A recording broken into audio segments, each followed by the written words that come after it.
पर्यटकों खुशी खबर ढेंकानाल कपिलास आरंभ है जंगल सफारी शिमिलीपाल देब्रीगढ़ और चंदका पर एवं कपिलास अभयारण्य जंगल सफारी मजा उठाई पारे पर्यटक सफारी एंट्री पॉइंट कपिलास होता बेले सोरिषपदा होउछि एग्जिट पॉइंट यह सहित आउ एक एग्जिट पॉइंट होउछि बणिया यही 126 किलोमीटर यात्रा मध्य रही 30 मिनिट ब्रेक तेरे खास जंगल मजा नेबाई 15 किलोमीटर रास्ता केवल माटी रे तैयारी होइछि।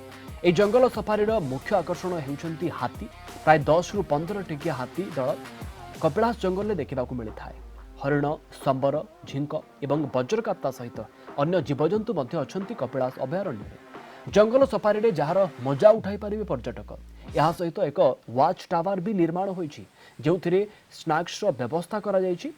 सफारी दुईटी 7 सीटर गाड़ी चलाचल करुछि एथिपाई ecotour.odisha.com रे ऑनलाइन टिकेट करि पारिबे पर्यटक जनक पिछा टिकेट दाम हेउछि 2625 टंका ऑफलाइन रे मध्य टिकेट उपलब्ध।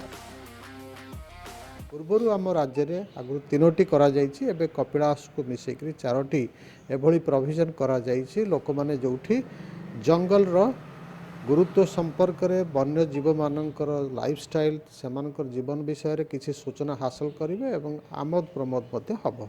किंतु एथिरे मुख्य रहिबा दरकार जे आमे जो जंगल सफारी करूचे सेथिरे प्राकृतिक बासस्थली जंगल एवं तार जीवजंतु को उपरे जेभली नकारात्मक प्रभाव न पड़े सेटा आमर मुख्य लक्ष्य हबो।